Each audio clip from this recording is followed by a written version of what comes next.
तो चलिए आज हम शुरू कर रहे हैं करंट अफेयर में कौन सा अंक, प्रतियोगिता दर्पण का जून अंक।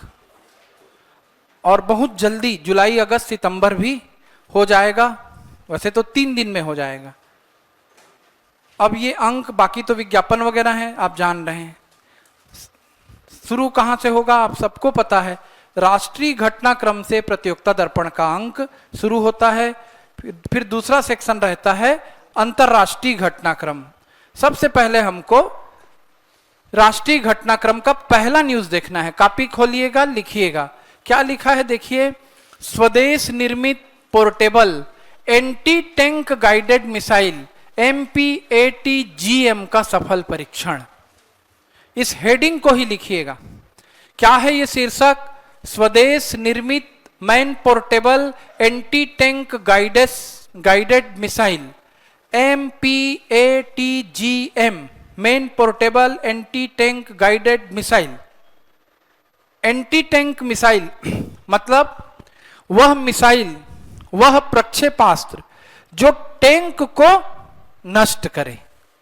बेसिकली हमारी मिसाइल कौन कौन सी हैं? एकदम जो आधारभूत हैं, पृथ्वी, अग्नि, बोलो नाग, आकाश, त्रिशूल, फिर ब्रह्मोस वगैरह।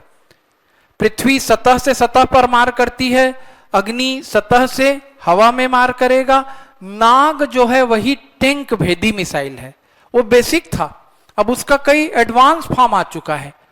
तो ये DRDO ने, DRDO का मतलब भी जानते होंगे, रक्षा अनुसंधान विकास संगठन, डिफेंस रिसर्च डेवलपमेंट ऑर्गेनाइजेशन। तो ये एक नई हमने मिसाइल बनाई और ये मिसाइल आधुनिक कवच वाले बख्तरबंद वाहनों को उड़ा सकता है। मतलब ये जैसे हमारा टैंक अत्याधुनिक है, हमारा और हर देश का, तो उसी के रेंज में हमारे मिसाइल को भी क्या बनना पड़ेगा? अत्याधुनिक बनना पड़ेगा। तो जैसे विज्ञान के बढ़ते चरण, या मेंस में जब आपको निबंध लिखना रहेगा, अंतरिक्ष कार्यक्रम में भारत की उपलब्धियां, रक्षा के क्षेत्र में भारत की उपलब्धियां, तो ये सब चीजें काम आता है। हाल ही में भारत ने MPATGM का विकास कर लिया। DRDO की उपलब्धियां UPSC से लेकर सब जगह आपके दिमाग में रहनी चाहिए। इंटरव्यू में यदि आप साइंस बैकग्राउंड के हैं तो कहीं से कुछ भी प्रश्न आ जाता है। यदि आप फिजिक्स वाले हैं, आप इधर पूरा आर्ट्स पढ़ के गए हैं, लेकिन आप फिजिक्स वाले हैं, आप मैथ्स वाले हैं, आपने 12वीं में साइंस लिया ही होगा, ग्रेजुएशन में लिया है, तो आपसे पूछा जाएगा मिसाइल क्या होता है बताओ, प्रक्षेप्य का पथ परवलयाकार होता है कैसे, समझाओ। 12th का फिजिक्स आपका पीछा नहीं छोड़ेगा इंटरव्यू में, इसलिए साइंस से आप बच नहीं सकते।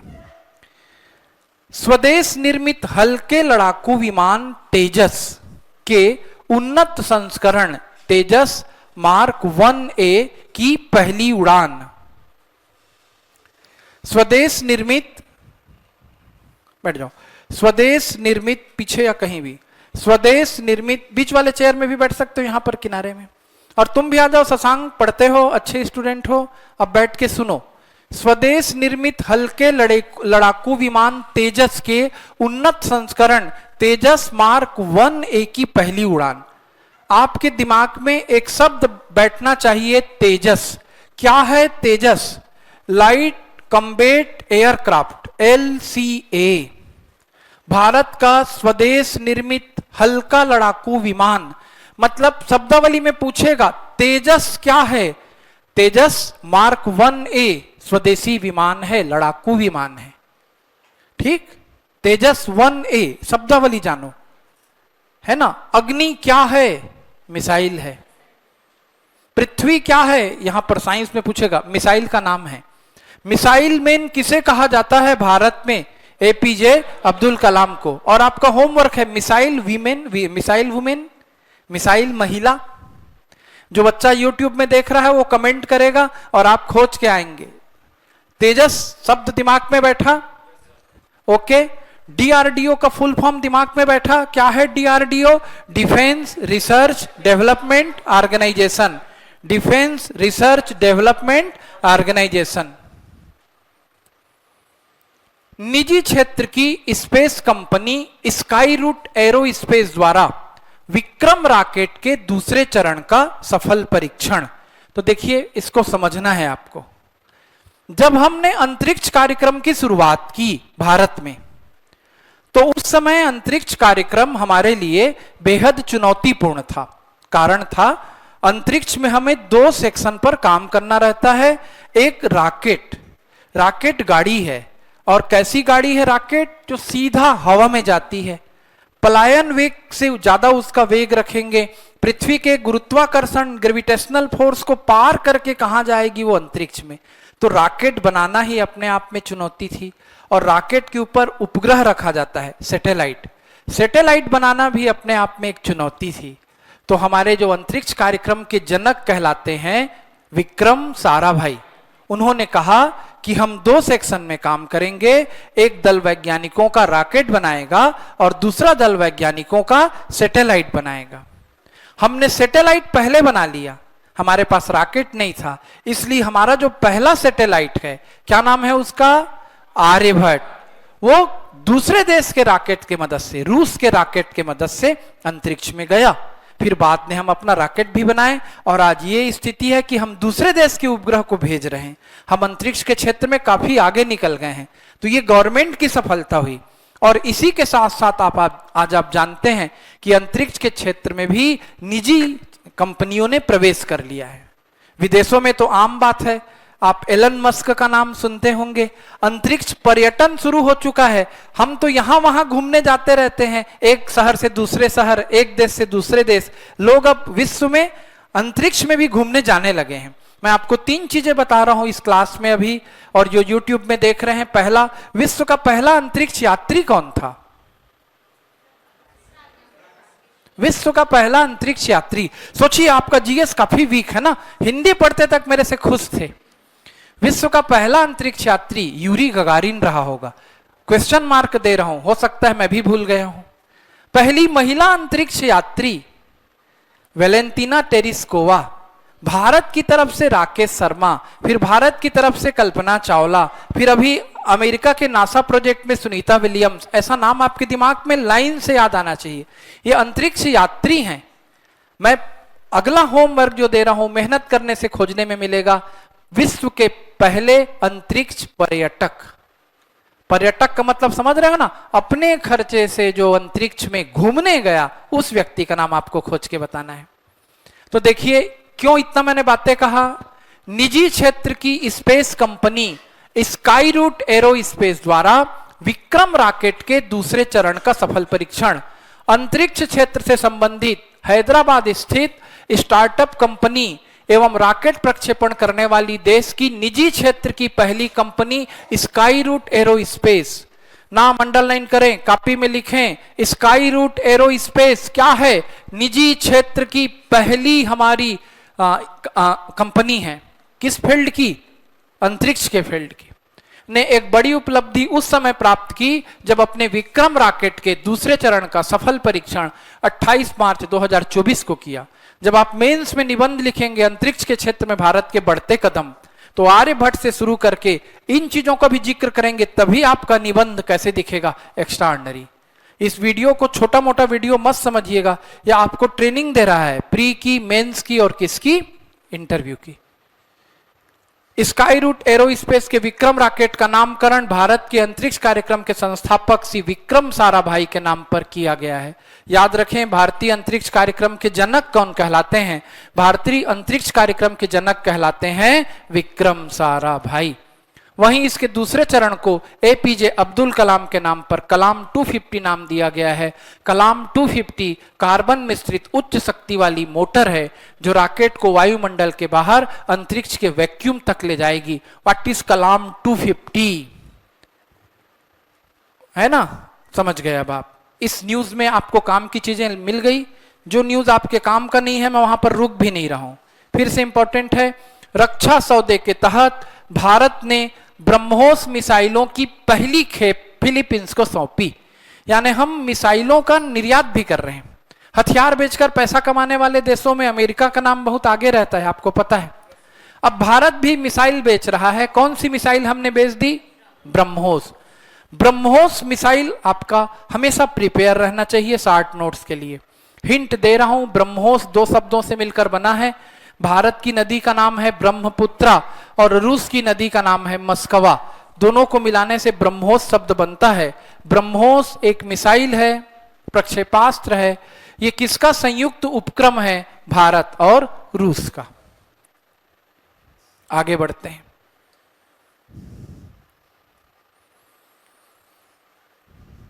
भारत चीन सीमा मामलों पर परामर्श एवं समन्वय तंत्र WMCC की 29वीं बैठक बीजिंग में संपन्न। यद्यपि ये प्री के लिए महत्वपूर्ण नहीं है, लेकिन मेंस में IR काम आता है, इंटरनेशनल रिलेशन। हमें अपने पड़ोसी देशों के साथ संबंधों की हर समय जानकारी होनी चाहिए एक प्रशासनिक अधिकारी बनने के नाते, और हमें भारत के राजनीतिक संबंध विश्व के बड़े देशों से कैसे हैं इसको भी जानना चाहिए। और अब तो हम वर्ल्ड की बहुत बड़ी इकोनॉमी बन चुके हैं। हमारा देश अग्रणी देशों की श्रेणी में तेजी से बढ़ रहा है।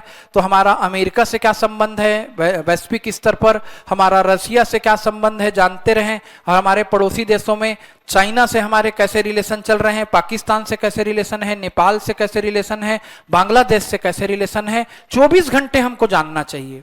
यदि आप समाचार पत्र पढ़ते हैं तो आपकी नजर ऐसी खबरों पर जानी चाहिए। अब देखिए यहां पर क्या हो रहा है, भारत चीन सीमा मामला। तो भारत और चीन की सीमाएं मिलती हैं और चीन एक विस्तारवादी नीति पर चलते रहता है। उसने भारत के साथ कभी युद्ध भी किया हुआ है। अरुणाचल प्रदेश के कई हिस्सों को वो अपना बताते रहता है। लद्दाख के कई हिस्सों पर चीन क्या करते रहता है, कंट्रोल करने का प्रयास करते रहता है। और जब हमारी सरकार मजबूत होती है, हम मजबूती से चीन के इरादों का विरोध करते हैं।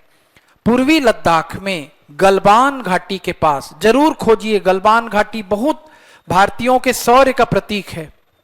पूर्वी लद्दाख में गलवान घाटी के पास वास्तविक नियंत्रण रेखा LAC line of actual control पर जून 2020 में हुए तनाव के पश्चात आपसी बातचीत के जरिए गतिरोध की समाप्ति तथा सेनाओं की वापसी का मुद्दा 4 वर्षों में भी नहीं निपटाया जा चुका है। लंबित मुद्दों के समाधान के लिए एक और कोर कमांडर स्तर की वार्ताओं के कई दौर संपन्न हो चुके हैं। वहीं दूसरी ओर डिप्लोमेटिक स्तर पर भारत चीन सीमा मामलों पर परामर्श और समन्वय के कार्यतंत्र की बैठकें भी होती हैं। अब इस पूरे लेख को आप पढ़ सकते हैं। इस पूरे लेख से एक जगह का नाम उभर कर सामने आ रहा है, गलवान घाटी। आप यदि लगातार करंट अफेयर पढ़ते हैं तो गलवान घाटी का विवाद आपकी आंखों के सामने आ जाएगा, किस तरीके से भारतीय सैनिकों ने वीरता दिखाई। लेकिन यदि आपको याद नहीं आ पा रहा है, आप जाने गलवान घाटी कहां है, अचानक प्री में क्वेश्चन पूछेगा, किसी भी घाटी को कैसे पूछ दिया लगेगा आपको। ये लद्दाख की घाटी है, पूर्वी लद्दाख की घाटी है, याद रखें। इसलिए ये प्रश्न बनेगा, किनका किनका चयन हुआ UPSC में, सबका फोटो आया है। देखिए, पढ़िए, आपकी इच्छा, और मनाइए हमारा भी फोटो आए। अब देखिए एक न्यूज और है UPSC से हटकर। ये तो UPSC का न्यूज है, किनका किनका चयन हुआ। फिर देखिएगा एक छोटा न्यूज, वैसे बड़ा न्यूज है भाई। भारत की आलिया भट्ट और साक्षी मलिक विश्व के सर्वाधिक प्रभावशाली 100 व्यक्तियों की टाइम पत्रिका की 2024 की सूची में। टाइम पत्रिका का नाम याद रखें। टाइम पत्रिका कहां की पत्रिका है? अमेरिका की पत्रिका है। ये विश्व के प्रभावशाली लोगों की सूची जारी करती है। अमेरिकी पत्रिका टाइम ने विश्व भर के ऐसे 100 चुनिंदा लोगों की वर्ष 2024 की अपनी सूची अप्रैल 2024 में जारी की है, जिन्होंने अपने कार्यों से प्रभाव डाला है। टाइम पत्रिका की यह सूची में कलाकार, आइकन, फिल्म स्टार, एथलीट, वैज्ञानिक, राजनेता व बिजनेस लीडर शामिल हैं। अलग अलग श्रेणियों के लोगों की सूची होने के कारण किसी को कोई भी रैंकिंग प्रदान नहीं की गई है। टाइम द्वारा ऐसी दुनिया के प्रभावशाली लोगों की पहचान प्रतिवर्ष की जाती है। टाइम पत्रिका की विश्व के सबसे प्रभावशाली लोगों की वर्ष 2024 की सूची में 2 भारतीयों के अतिरिक्त भारतीय मूल के 6 अन्य लोगों को स्थान दिया गया है। सूची में शामिल किए गए भारतीयों में ओलंपिक पदक विजेता पहलवान साक्षी मलिक। साक्षी मलिक का नाम वैसे भी आप बार बार सुनते हैं, बताइएगा साक्षी मलिक चर्चा में क्यों रहती हैं। ठीक, और आलिया भट्ट का नाम भी आप जानते हैं। ये दोनों टाइम पत्रिका में भारत के तरफ से प्रभावशाली लोगों में शामिल की गई। अमेरिकी वीटो के चलते अब ये अंतरराष्ट्रीय घटनाक्रम शुरू हुआ, एकदम इत्मीनान से सुनना है। अमेरिकी वीटो के चलते फिलिस्तीन को संयुक्त राष्ट्र की सदस्यता का प्रस्ताव खारिज। संयुक्त राष्ट्र यूएनओ, यूनाइटेड नेशन ऑर्गेनाइजेशन, विश्व में शांति के लिए प्रयास करने वाली सर्वोच्च संस्था है। यद्यपि आज यह अपने सभी कार्यों को सही तरीके से नहीं निभा पा रही है, फिर भी इसे विश्व की एक बड़ी संस्था के रूप में देखा जाता है और है भी। इस संस्था में अमेरिका, रूस, ब्रिटेन, चीन और फ्रांस, इन लोगों को वीटो पावर मिला है। वीटो का मतलब होता है, यदि आप 100-150 लोग अभी मेरे से क्लास में बैठकर पढ़ रहे हैं, आप सब लोगों ने वोटिंग किया कि हमारे बैच का टाइम शाम के 6 बजे कर दिया जाए, मैंने वीटो कर दिया, बैच का टाइम 5 बजे ही रहेगा, तो आप सबकी बात नहीं मानी जाएगी, मेरे पास वीटो है तो मेरी बात मानी जाएगी। वीटो का मीनिंग समझ में आया? ये रिकॉर्डिंग के लिए ओके है? आईटी वालों से फोन करके पूछ लो, ये यूट्यूब में जाएगा। तो वीटो पावर है अमेरिका को।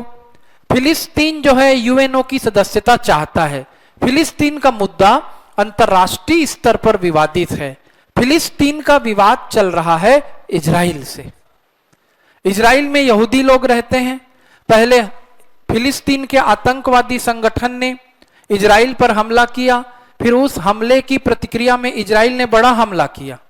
तो कुछ लोगों को लग रहा है इजराइल का आतंकवादी संगठन को जवाब देना सही कार्य है, कुछ लोगों को लगता है कि इतना तेज बदला लेना क्या वास्तव में उचित था। ऐसा लोगों का अलग अलग मत चल रहा है। फिलिस्तीन के भी समर्थक लोग दिख रहे हैं दुनिया में और इजराइल के भी समर्थक लोग दिख रहे हैं। अमेरिका इजराइल के साथ खड़ा है। क्यों खड़ा है आप कमेंट करके बताएं। यहूदियों से इस घटनाक्रम का क्या संबंध है आप कमेंट करके बताएं। लेकिन ये जानिएगा, फिलिस्तीन संयुक्त राष्ट्र की सदस्यता चाहता था, अमेरिका ने वीटो कर दिया और उसको सदस्यता नहीं मिली। इस हेडिंग से आपको क्या पता चल रहा है? हमारा यूएनओ एक होमवर्क है। What is UNO? कब बना, कैसे बना, क्या इसका उद्देश्य है, इसकी अनुषंगी इकाइयां क्या होती हैं, है ना। वीटो पावर क्या होता है, ये आज आपका तैयार हो जाना चाहिए। इस लेख को आप पढ़ रहे हैं इसलिए। अगले आर्टिकल पर चलते हैं। यह है पेपर, असली पेपर मेरे अनुसार। पेपर में यदि आपको इस लेवल का समाचार मिलता है तो आप पर डे पेपर स्टडी करें, खोजना पड़ेगा। नहीं मिलता है तो ये एक पेपर है, हर महीने का पीडी पढ़ा करें। ईरान और इजराइल के बीच बढ़ रहे तनाव से एक और युद्ध की आहट। याद रखें, इंटरनेशनल अफेयर्स में बड़ा घटनाक्रम है। एक तरफ यूक्रेन और रूस के बीच तनाव चल रहा है, एक तरफ तनाव चल रहा है फिलिस्तीन और किसके बीच, इजराइल के बीच। वहीं पर ईरान और इजराइल के बीच भी तनाव बढ़ा और ऐसा लगने लगा था, थोड़ा पुराना अंक है, ऐसा लगने लगा था कि वर्ल्ड वार की तरफ तो दुनिया नहीं बढ़ रही है, पर अभी तक स्थितियां क्या हैं, ज्यादा बिगड़ी नहीं है।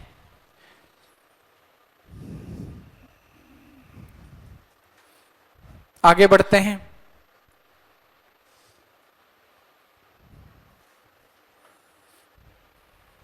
ये देखिए, रेगिस्तान में बसे दुबई में वर्षा का कहर, क्लाउड सीडिंग से प्रशासन का इनकार। दुबई एक ऐसा देश है ना, दुबई मतलब समझ रहे होगे, रेगिस्तानी इलाका, सूखा इलाका, पर वहां पर खूब वर्षा होने लगी। तो एक डाउट आया कि क्या क्लाउड सीडिंग तो नहीं कराई गई थी। तो अब ये science and technology UPSC level के लिए अच्छी चीज हो जाती है। What is cloud seeding? Seeding करना यानी बीज बोना किसी चीज का, क्लाउड यानी बादल। तो हमने क्या आसमान में बादल तो नहीं बो दिया, तो क्या आसमान में हम बादल बो सकते हैं? आजकल कृत्रिम वर्षा की टेक्नोलॉजी आ चुकी है। यह है क्लाउड सीडिंग। इस शब्दावली को समझिए, क्या लिखा है देखिए। सूखे रेगिस्तानों के साथ साथ अत्याधुनिक गगनचुंबी इमारतों, खूबसूरत शहरों व वैभवशाली अर्थव्यवस्था आदि के लिए विख्यात संयुक्त अरब अमीरात, ओमान, कतर, बहरीन आदि देशों में अप्रैल 2024 के मध्य में हुई भीषण वर्षा ने आम जीवन को बुरी तरह प्रभावित किया। और जब ये आम जीवन प्रभावित हुआ तो इतना पानी बरसा जिसे अंतरिक्ष से भी देखा जा सकता था। 75 वर्षों में पहली बार इतनी रिकॉर्ड वर्षा संयुक्त अरब अमीरात में दर्ज की गई। व्यापक स्तर पर हुई वर्षा के लिए प्रकृति से छेड़छाड़ की बातें विश्व भर में उठी हैं तथा कृत्रिम वर्षा के लिए वहां कराई जाने वाली क्लाउड सीडिंग को भी इसके लिए जिम्मेदार माना जा रहा है। यद्यपि अधिकांश वैज्ञानिकों ने इस संकट के पीछे क्लाउड सीडिंग होने से इनकार किया है, लेकिन आप इस न्यूज को पढ़ने के बाद एक शब्द को मजबूती से समझ गए। क्लाउड सीडिंग एक इंपॉर्टेंट शब्द है। What is cloud seeding? Cloud seeding ऐसी तकनीक है जिसके तहत सिल्वर आयोडाइड, पोटेशियम क्लोराइड और सोडियम क्लोराइड आदि पदार्थों को विमानों की मदद से बादलों में छिड़का जाता है। किन किन केमिकल्स का प्रयोग करते हैं? मुख्यतः silver iodide, potassium chloride, sodium chloride. So simple. Silver iodide थोड़ा महंगा है, चांदी से बनने वाला। तो इन पदार्थों के विमान में इन पदार्थों के बादलों के संपर्क में आने से क्या होने लगती है? वर्षा। यही है क्लाउड सीडिंग। विश्व में हेपेटाइटिस संक्रमितों की संख्या 25 करोड़ से अधिक। तो इस पूरे आर्टिकल को ना पढ़ें, हेपेटाइटिस क्या है जरूर आप जानें। यदि आप नहीं जानते हैं तो आपको जानना चाहिए। अभी मैं नहीं बता रहा हूं, साइंस हो जाएगा वो। कितने लोग जानते हैं हेपेटिक सिस्टम हमारा कहां होता है? बायो वाले। हेपेटाइटिस एक बीमारी है जो हेपेटिक सिस्टम से जुड़ेगी, वो क्या कहलाएगी? हेपेटाइटिस। सरल शब्दों में लीवर में खराबी आएगी। चलो अभी नहीं जाऊंगा इस पे, फिर आप भटक जाएंगे। अब आर्थिक वाणिज्यिक परिदृश्य, लगातार इस पे आपको मेहनत लगेगी। जब भी आप इकोनॉमी कोचिंग में पढ़ेंगे या घर में पढ़ेंगे, इसकी शब्दावलियों को पहले समझिएगा। जैसे लिखा है 2024-25 की पहली मौद्रिक नीति में रेपो दर और बैंक दर सहित सभी प्रमुख बैंकिंग दरें अपरिवर्तित। What is repo rate, what is reverse repo rate and what is bank rate? ये आपका 3 होमवर्क है। इनकी दरें तो आप बाद में रटोगे। जो नया बच्चा पहली बार शुरू करता है उसको 3 शब्द याद होना चाहिए। बैंक दर किसे कहते हैं, रेपो दर किसे कहते हैं और रिवर्स रेपो दर किसे कहते हैं? Bank rate, repo rate, reverse repo rate. एक शब्द आया है नगद आरक्षण अनुपात, कैश रिजर्व रेशियो CRR, और एक है सांविधिक तरलता अनुपात SLR। ये क्या है? ये सब आपको जानना है ताकि इस तरह के लेख को देखकर आप भविष्य में और अधिक नॉलेज पा सकें। भारतीय रिजर्व बैंक की मौद्रिक नीति समिति। अब देखिए रिजर्व बैंक का नाम बार बार आने लगा तो आपके दिमाग में भारतीय रिजर्व बैंक के बारे में जानने का एक जिज्ञासा जगना चाहिए। होमवर्क लिखिएगा। भारतीय रिजर्व बैंक कब बना, क्या इसके कार्य हैं, ये बैंकों का बैंक क्यों कहलाता है ना? समझिएगा। हम अपना पैसा बैंक में रखते हैं, बैंक हमको ब्याज देता है, क्या ये बैंकों को ब्याज देता है? ऐसा सोचते रहिएगा। यानी आपको किसके बारे में समझना है? RBI। गवर्नर कौन है भी RBI के? आपकी जुबान में याद रहना चाहिए। हाँ चलिए अभी देखिएगा। रिजर्व बैंक की मौद्रिक नीति समिति के 6 सदस्यों में से 3 सदस्य रिजर्व बैंक के पदेन सदस्य होते हैं, जबकि 3 अन्य सदस्य सरकार द्वारा मनोनीत होते हैं। और ये मौद्रिक नीति सब चीजों की क्या करती है? समीक्षा। भारतीय पूंजी बाजार में 2 लाख करोड़ से अधिक का विदेशी पोर्टफोलियो निवेश, फॉरेन पोर्टफोलियो इन्वेस्टर्स ने कितने दिए हमें? 2 लाख करोड़ से अधिक का निवेश भारतीय शेयर बाजार में किया। क्या होता है विदेशी पोर्टफोलियो निवेश? फिर एक होमवर्क लिखिए। यद्यपि अभी तुरंत आपके PSC प्री में इससे प्रश्न आने का चांस नहीं है, लेकिन आगे ये शब्दावली आपको कभी ना कभी पकड़ेगी मेंस में। तो आपने एक शब्द को लिखना है अपनी कॉपी में। क्या लिखना है? विदेशी पोर्टफोलियो निवेश। आगे बढ़िए। 2023-24 में 61,915 करोड़ IPOs द्वारा प्राथमिक बाजार से कंपनियों द्वारा जुटाए गए। IPOs जो है कंपनियां जारी करती हैं। अगला होमवर्क लिखिए, IPOs क्या होता है। इसी बहाने आप कम से कम शेयर मार्केट के बारे में कुछ जानना शुरू करेंगे, इकोनॉमी के बारे में जानना शुरू करेंगे। प्री में निश्चिंत रहिए, अभी इससे क्वेश्चन ना बनेगा, लेकिन आपको जब अर्थव्यवस्था के बारे में लेख लिखना रहता है तो ये सब चीजें आपकी जुबान में आनी चाहिए। आप यदि कॉमर्स के स्टूडेंट हैं, आपने कॉमर्स अब छोड़ दिया है, 12वीं में लिया है या ग्रेजुएशन में लिया है, इंटरव्यू में आपसे ना पूछे तो कोई बात नहीं। अभी खुशी अग्रवाल के साथ मेरा आप इंटरव्यू देख रहे थे, उससे कॉमर्स के क्वेश्चन बोर्ड ने किए क्योंकि वो बीकॉम थी। तो आप जिस सब्जेक्ट को पढ़े हैं ऐसा बढ़िया उसके साथ जुड़े रहें कि आप उस सब्जेक्ट के क्या दिखें, कमांडर, भागने वाले व्यक्ति मत दिखें। 2023-24 के अंत में आरबीआई के पास विदेशी मुद्रा कोष रिकॉर्ड स्तर पर, तो ये देश की प्रगति का क्या है, सूचक। आरबीआई के पास विदेशी मुद्रा कोष रिकॉर्ड स्तर पर है। जो लोग बोलते हैं कि देश की अर्थव्यवस्था आगे नहीं जा रही है, उनको ये जवाब है। 2023-24 में भारत के रक्षा निर्यातों का रिकॉर्ड स्तर, यानी हम रक्षा निर्यात भी क्या कर रहे हैं, बहुत शानदार। विदेशी मुद्रा भंडार क्या हो रहा है, बढ़ रहा है। ये पूरा ग्राफ आपको दिखा रहा है, स्टैटिक्स का कमाल है। तो इस तरह की कुछ चीजें जो आपको अभी याद नहीं करनी है, समझनी है, ताकि आपका मेंस और इंटरव्यू में कमांड रहे। ये प्रतियोगिता दर्पण के इकोनॉमी वाले सेक्शन में रहा। अब देखिए, ये भी एक बढ़िया हेडिंग है, 2 हेडिंग। 2024-25 में भारतीय अर्थव्यवस्था में वृद्धि सभी प्रमुख अर्थव्यवस्थाओं में सर्वोच्च रहने का विश्व बैंक का अनुमान। अब सोचो, लोग भ्रम फैलाते हैं भारत को लेकर, हमारी वर्तमान सरकार ठीक से काम नहीं कर रही है, और दुनिया क्या कह रही है। देखो, दुनिया की जो प्रमुख अर्थव्यवस्था है उनमें सब में सबसे ज्यादा वृद्धि हमारे अर्थव्यवस्था में होने का अनुमान वर्ल्ड बैंक कर रहा है।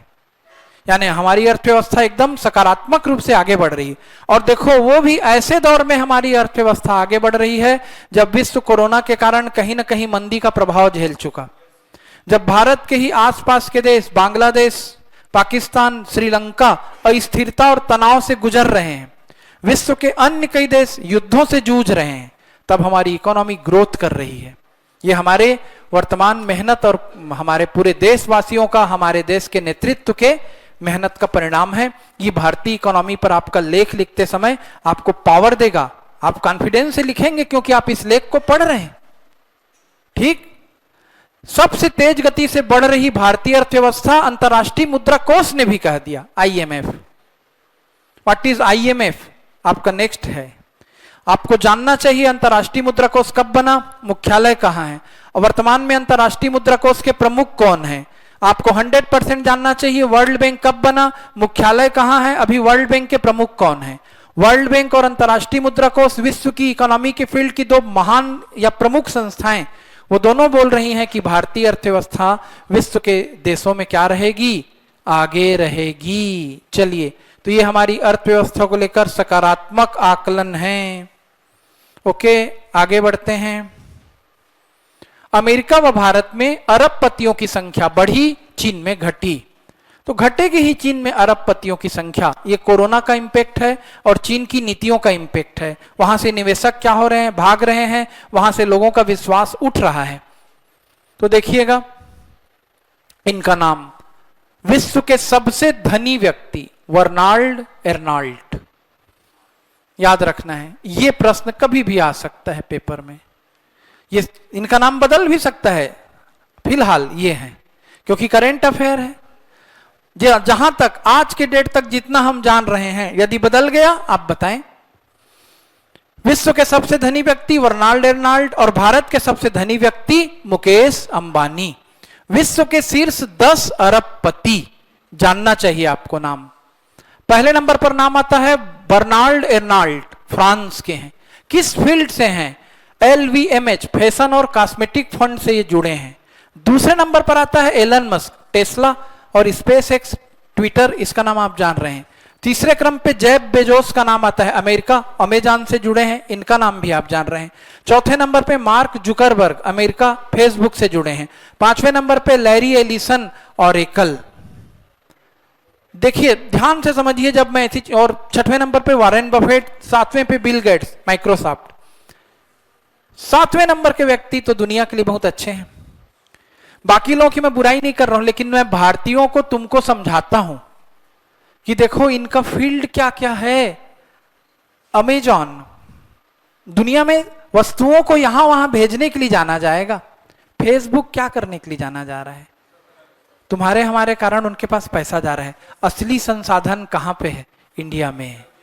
और जब तक तुम अपने देश के प्रति जागोगे नहीं, तब तक तुम्हारा देश क्या होगा? और आगे नहीं बढ़ेगा। आगे बढ़ रहा है क्योंकि भारत जाग गया है। और जागो, अच्छे से तुम समझ लेना। मैं छोटे बच्चों को भी समझाते रहता हूं, हमारे पास सोना है, चांदी है, हीरा है। हमारे दुनिया में, मतलब दुनिया के देशों में हम कहीं पीछे नहीं हैं। हमारे पास नदियां हैं, हमारे जमीन के नीचे से क्या नहीं निकल रहा है। हमारे पास खनिज है, हमारे पास वन है, हमारे पास उपजाऊ धरती है। इसके बावजूद दुनिया हमसे आगे क्यों निकल जाती है? कभी पेप्सी बेच के, कभी तुमको पिज्जा बेच के, कभी तुमको बेल्जियम वफेल खिला के। वो ऐसे प्रोडक्ट बेच देते हैं जिनकी तुमको वास्तव में आवश्यकता नहीं है। यदि तुम सच्चे देशभक्त हो तो स्वदेशी का सम्मान करो या अनुपयोगी चीजें खाना बंद करो। जरूर खाओ, कोई रोक टोक नहीं है, वो खाओ जो सही है। जितना पैसा खर्चा करना है करो, पहले कमाओ और फिर खर्चा करो, लेकिन सही चीजों पे करो। गलत बोल रहा हूं क्या? सही बात है। नहीं तो जब तक दुनिया में बेवकूफ है तब तक अमीर आदमी कभी, या मतलब होशियार आदमी कभी भूखा नहीं मरेगा। तो हमारी सरकार क्यों नहीं रोकती बोलोगी ऐसी चीजों पे? क्योंकि विश्व की नीति अभी ऐसी है कि हम एक देशों के प्रोडक्ट को अपने आने से रोकेंगे तो हमारे प्रोडक्ट भी दूसरे देशों में जाने से रुकेंगे। हम तो अच्छी चीजों को बेच के नाम कमा रहे हैं और तुमको भगवान जाने क्या क्या पकड़ा दे रहे हैं। तो नई पीढ़ी जब तक नहीं जागेगी तब तक हमारा देश और आगे नहीं बढ़ेगा। भारत के 10 अरबपति मुकेश अंबानी, गौतम अडानी, एक रिलायंस से हैं, एक अडानी समूह से, शिव नाडार, HCL, सावित्री जिंदल, OP जिंदल समूह, Dilip Sanghvi, Sun Pharma, Cyrus Poonawalla, Serum Institute, इनकी संस्था काफी चर्चा में रही, Serum Institute, Kushal Pal Singh, DLF, इनका भी DLF का काफी नाम है। जानिएगा, 10 का नाम तो जानो। कुमार मंगलम बिड़ला, राधा कृष्ण दमानी, लक्ष्मी मित्तल।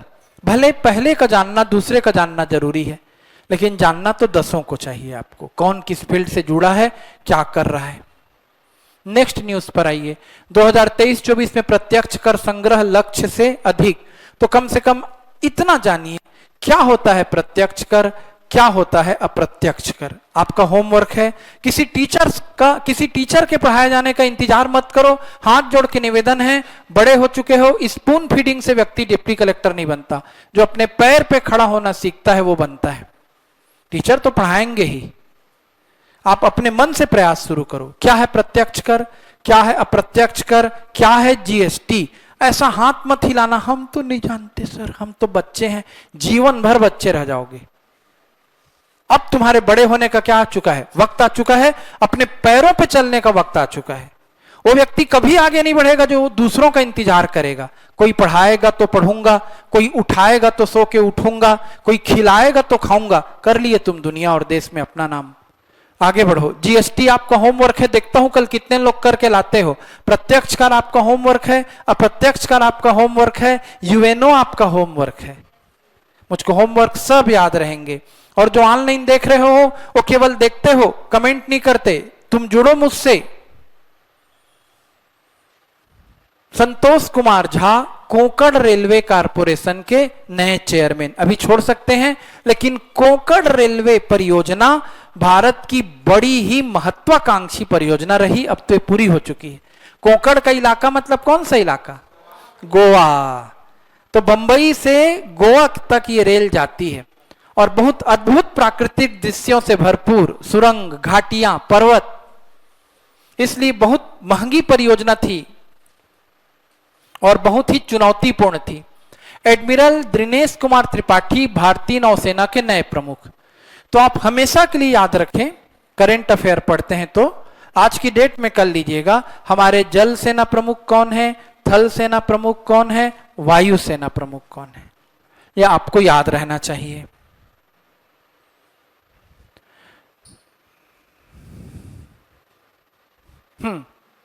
अभी मैं IMF की बात कर रहा था, देखिए उससे जुड़ा न्यूज है। क्या है IMF? ऋण देती है, इतना जानो। 2 जगह से ऋण मिलेगा दुनिया के देशों को, वर्ल्ड बैंक से और IMF से। दोनों के अपने अलग अलग उद्देश्य हैं। वर्ल्ड बैंक दीर्घकालिक विकास के लिए देगा और IMF तत्कालीन जरूरतों को पूरा करने के लिए देगा। ज्यादा ना समझा के, अभी इकोनॉमी नहीं पढ़ा रहा हूं, यदि आपको एक बड़े लेवल का प्रोजेक्ट लगाना है, स्कूल खोलना है, आप मेरे पास पैसा मांगने आ गए, 10 लाख दे दो सर, स्कूल खोजेंगे, ये खोलेंगे, वर्ल्ड बैंक का काम हो गया। अभी तुम एक छोटा सा चाय दुकान चला रहे हो मान लो, और तुमको 10,000 की जरूरत पड़ गई किसी कारण से, आप 1-2 महीने में वापस कर दोगे, तो आप IMF के पास चले जाओगे। ऐसा कुछ कुछ समझ सकते हो। यानी दोनों ऋण देते हैं, दोनों के ऋण देने का अलग अलग उद्देश्य है। और ऐसे देश जिनको ऋण की जरूरत रहती है, कभी वर्ल्ड बैंक के दरवाजे पे खड़े नजर आएंगे, कभी IMF के। पाकिस्तान उनमें से प्रमुख है। ठीक है, तो देखिए क्या है IMF, आपका होमवर्क है बताना। और वर्ल्ड बैंक क्या है, अभी कम से कम GS में रटना है। क्रिस्टालिना जॉर्जिवा अंतरराष्ट्रीय मुद्रा कोष की प्रबंध निदेशक पुनर्निर्वाचित। बुल्गारिया की क्रिस्टालिना जॉर्जिवा 5 वर्ष के लगातार दूसरे कार्यकाल हेतु अंतरराष्ट्रीय मुद्रा कोष की प्रबंध निदेशक के रूप में निर्वाचित हुई। तो अभी अंतरराष्ट्रीय मुद्रा कोष की प्रबंध निर्देशिका या प्रबंध निर्देशक कौन है? Kristalina Georgieva. Kristalina Georgieva.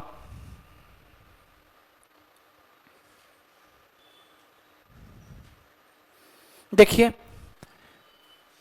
Hockey India के वार्षिक पुरस्कार। हम ज्यादातर क्रिकेट पढ़ते रह जाते हैं।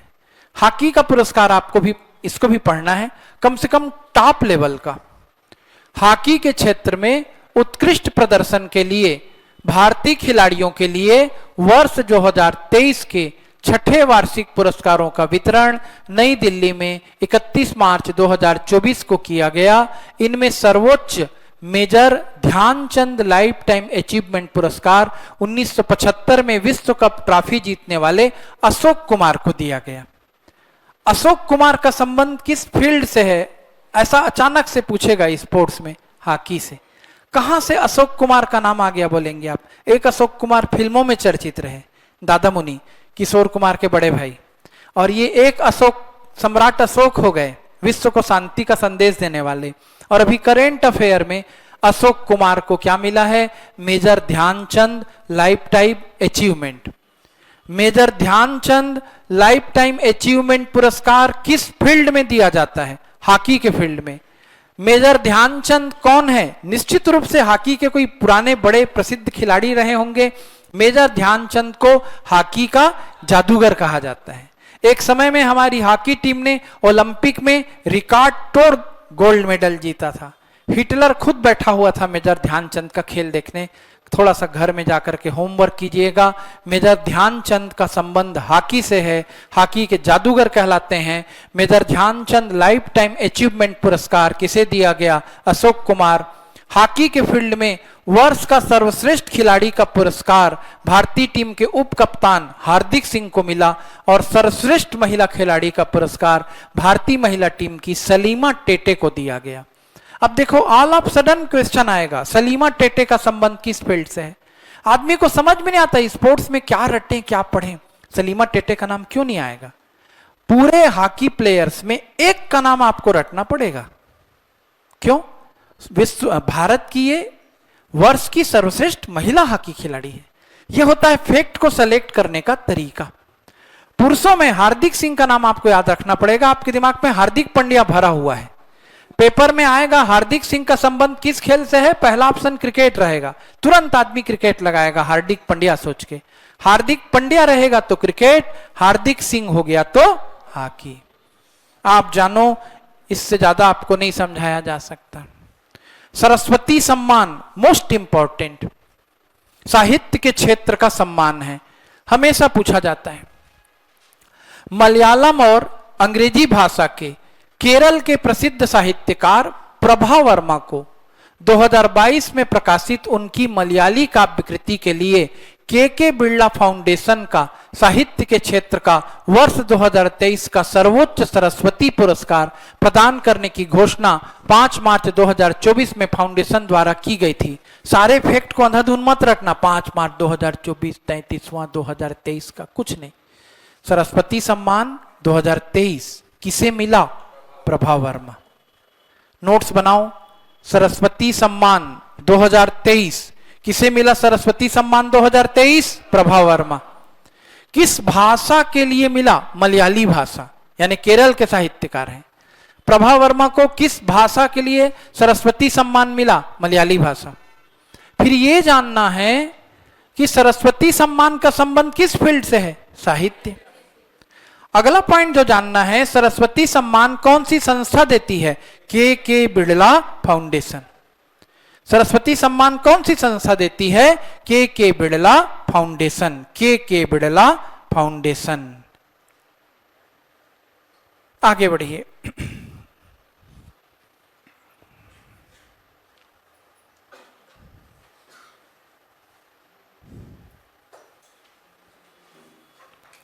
लारियास विश्व खेल पुरस्कार नोवाक जोकोविच को 5वीं बार पुरुषों में सर्वश्रेष्ठ खिलाड़ी का पुरस्कार, यानी वर्ल्ड लेवल पे सर्वश्रेष्ठ खिलाड़ी का पुरस्कार नोवाक जोकोविच ने जीता। कौन है नोवाक जोकोविच? लॉन टेनिस के प्लेयर। केवल लियोनेल मेसी को जानने से आपका पेपर नहीं निकलने वाला है, आपको सलीमा टेटे को भी जानना पड़ेगा, हार्दिक सिंह को भी जानना पड़ेगा, नोवाक जोकोविच को जानना पड़ेगा। एक दो फैक्ट रटकर विद्वान मत समझना। खेल जगत के सर्वाधिक प्रतिष्ठित पुरस्कारों में गिने जाने वाले वर्ष 2024 के लारियस पुरस्कारों की घोषणा मैड्रिड स्पेन में की गई। इसमें वर्ष के सर्वश्रेष्ठ खिलाड़ी का पुरस्कार सर्बिया के टेनिस खिलाड़ी नोवाक जोकोविक को मिला। नाम बैठे पहले, नोवाक जोकोविक किस फील्ड से जुड़े हैं? Tennis, lawn tennis. Lawn tennis. अब आपको लॉन टेनिस देखना चाहिए यदि आप क्या करते हैं, फोन चलाते हैं। ओरिजिनल लॉन टेनिस का 2-4 मैच देखो, तब आप लॉन टेनिस की शब्दावली सीखोगे। लॉन टेनिस की 4 स्पर्धाएं हमेशा जानो, ये ग्रैंड स्लैम कहलाती हैं। पहले जनवरी में ऑस्ट्रेलियाई ओपन, जून में फ्रेंच ओपन, फिर उसके बाद विंबलडन, फिर अमेरिकी ओपन। ये 4 बड़ी प्रतिस्पर्धाएं हैं। चारों में से हर बार प्रश्न आता है, किसने ऑस्ट्रेलियाई ओपन जीता पुरुष में, महिला में? किसने फ्रेंच ओपन जीता? किसने विंबलडन जीता? किसने अमेरिकी ओपन जीता? पुरुष और महिला दोनों वर्ग का एक एक खिलाड़ी याद करना पड़ेगा। और भारतीयों में से कुछ भी इनमें जीतता है तो भारतीय खिलाड़ी का नाम याद करना पड़ेगा। मैंने रोहन बोपन्ना का नाम पिछले वीडियो में बताया है। तो अभी आप समझ रहे हैं नोवाक जोकोविच टेनिस से जुड़े हैं, और वैसी एताना बोनमती, इनको सर्वश्रेष्ठ महिला खिलाड़ी का लारियस पुरस्कार मिला। लेकिन एताना बोनमती किस फील्ड से हैं? ये फुटबॉल से हैं।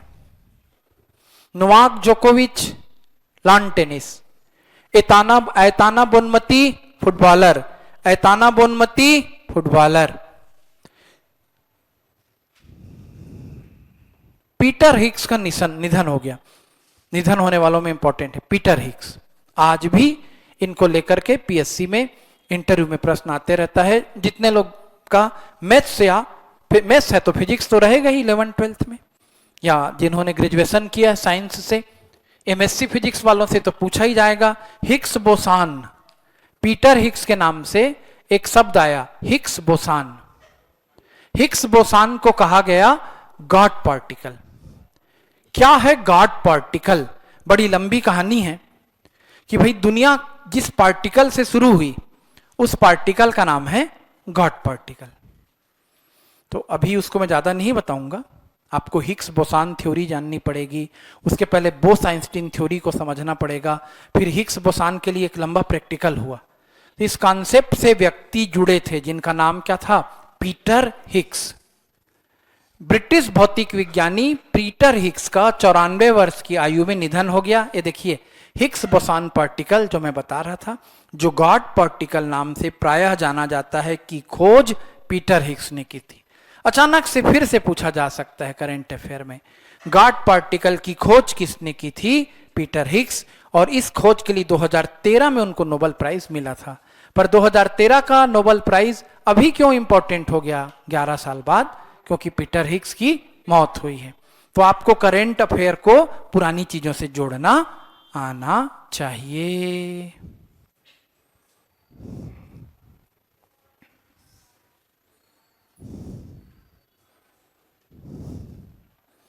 बस 10 मिनट और लगेगा।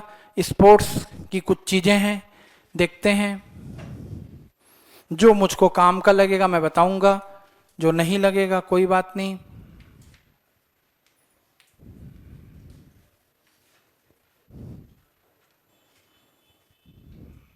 स्पोर्ट्स में आपको मुझसे भी ज्यादा जानना चाहिए। हरेंद्र सिंह भारत की महिला हॉकी टीम के नए कोच, जान गए तो ठीक, नहीं जाने तो कोई बात नहीं। महिला हॉकी टीम की कैप्टन का नाम जानते हैं क्या? जानना चाहिए आपको। पुरुष हॉकी टीम के कैप्टन का नाम जानते हैं क्या? जानना चाहिए आपको। केवल भारतीय क्रिकेट टीम के कैप्टन का नाम रट के आप तोपचंद अपने आप को मत समझिए, ठीक? अपने ज्ञान का लेवल क्या करें, ऊपर करें। नहीं करेंगे आप जाने, हम आपको जगा सकते हैं। शतरंज तो ये पुराना न्यूज है, अब तो डी गुकेश और ज्यादा फेमस हो गए। आपका होमवर्क है डी गुकेश। पहले तो बच्चों के तरीके से भाई इतना तो जान जाओ, डी गुकेश का संबंध किस खेल से है? शतरंज। और फिर क्या है इनकी उपलब्धि जो मैं अभी आपको बता रहा हूं, ये हाल ही की बातें हैं। हाँ, वेरी गुड वेरी गुड, ठीक। यहां पर भी जवाब आ रहा है और लोग कमेंट करके भी जवाब दे सकते हैं। तो ये देखिए, हमने पढ़ना शुरू किया था कितने बजे? लगभग 7 बजे। 40 मिनट मैंने पढ़ाया है आपको। 40 मिनट में जून अंक क्या हो गया? लगभग कवर हो गया। हम चाहें तो इनको क्या कर सकते हैं, इस घटना को अगले 20 मिनट में रिवाइज कर सकते हैं, पर मैं नहीं करूंगा। रिवाइज करने से अच्छा है मैं आपको क्या बोल दूंगा कि आप इसको क्या कर लें, दोबारा एक बार YouTube में देख लें, नोट्स बना लें। क्लासरूम में जो बैठे हैं, कल मैं एक एक बार सबसे पूछूंगा और एक दिन का गैप देंगे। ये जून अंक है, परसों हम कौन सा अंक अपलोड, या कल मैं जुलाई अंक भी पढ़ा दूंगा, ठीक? उम्मीद करता हूं आप इसको जरूर करके आएंगे। कल आपका हिंदी का डाउट देखिए, ऐसी 7:40 तक क्या खत्म हो जाएगा। कल और जल्दी शुरू करेंगे हम लोग। कितने बजे आपकी क्लास है? 6:30 से है ना? आज मैं किसी कारण से लेट हो गया था। कल हम 6:30, 6:35, 6:40 को शुरू करेंगे।